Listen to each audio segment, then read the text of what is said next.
Aduh, lagi di rumah malah disuruh syuting. Tapi nggak apa-apa dah. Nah, ini gue mau bahas tentang hal yang jadi pembicaraan banyak media, yaitu coronavirus. Oke, mau lihat kayak gimana kan?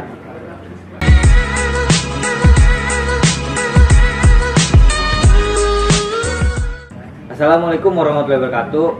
Gua selaku perwakilan dari BEM FOI Wamka ingin ngebahas tentang serba-serbi COVID-19 di Indonesia. Kisah COVID-19 berasal dari Wuhan, Cina, tepatnya di pasar Wuhan yang menjual beraneka ragam hewan entah hidup ataupun mati.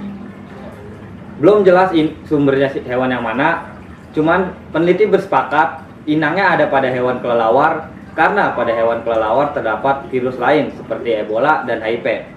Singkat cerita, WHO menetapkan virus corona sebagai pandemik karena telah menyebar ke seluruh negara bahkan di Indonesia.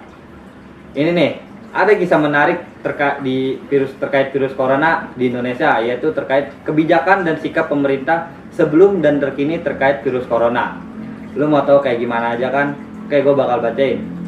Sebelum virus corona menjadi fokus utama pemerintah, banyak pejabat pemerintah yang menganggap sepele kasus virus corona ini.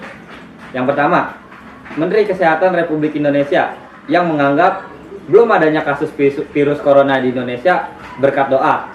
Nah, tuh ingetin tuh ya. Yang kedua, di tengah virus corona mulai menjadi pandemik di seluruh negara, pemerintah Indonesia malah menggenjot pariwisata, bahkan memberi diskon, sedangkan negara lain malah menutupnya. Itu kedua.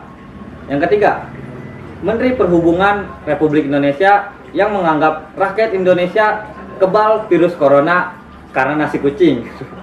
Itu yang keempat. Yang kelima nih, di tengah wabah corona di dunia, pemerintah merencanakan anggaran sebanyak 72 M untuk influencer demi menggenjot pariwisata di Indonesia. Nah tuh, itu sebelum virus corona di Indonesia. Gue bakal bacain ketika ada virus corona menjadi fokus utama di Indonesia. Yang pertama, ujian nasional dibatalkan dan dananya dialihkan pada penanganan virus corona. Ya bagus sih, cuman kan ya jangan pakai dana pendidikan juga. Kenapa nggak dana BPIP atau dana pemindahan ibu kota? Yang kedua, Indonesia tetap kekeh tidak ingin menutup akses bandara dan pelabuhan di tengah maraknya virus corona. Nih, mudah ngeyel banget nih ya. Yang ketiga, Menteri Koordinator Kemaritiman dan Investasi Republik Indonesia yang mengatakan virus corona tidak akan tahan di cuaca seperti Indonesia. Aduh, bingung gua. Keempat, Polisi Republik Indonesia terbitkan aturan khusus tangani hoax dan penghinaan pejabat publik di tengah virus corona. Ini indikasi penghinaannya kayak gimana dah? Nanti kritik bisa nggak menghina lagi, aduh. Yang kelima, pelepasan napi dengan alasan pencegahan virus corona di rumah tahanan. Aduh, ini yang di luar dimasukin, yang di dalam dikeluarin. Ini gimana sih? Terakhir, Indonesia membuat surat hutang terbesar sepanjang sejarah. Nah, lu bakal jadi PR dah tuh ya. Bakal presiden selanjutnya bakal jadi PR buat bayarin utang-utang lagi tuh. Oke.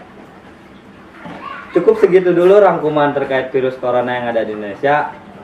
Pemerintah Indonesia seharusnya bekerja keras dan belajar dari pengalaman sebelumnya.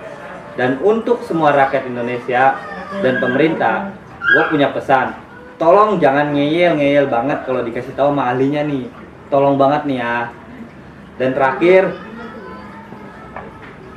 jangan lupa buat cuci tangan ya masyarakat Indonesia. Dan buat pemerintah, jangan sering buat cuci tangan. Oke? Assalamualaikum warahmatullahi wabarakatuh.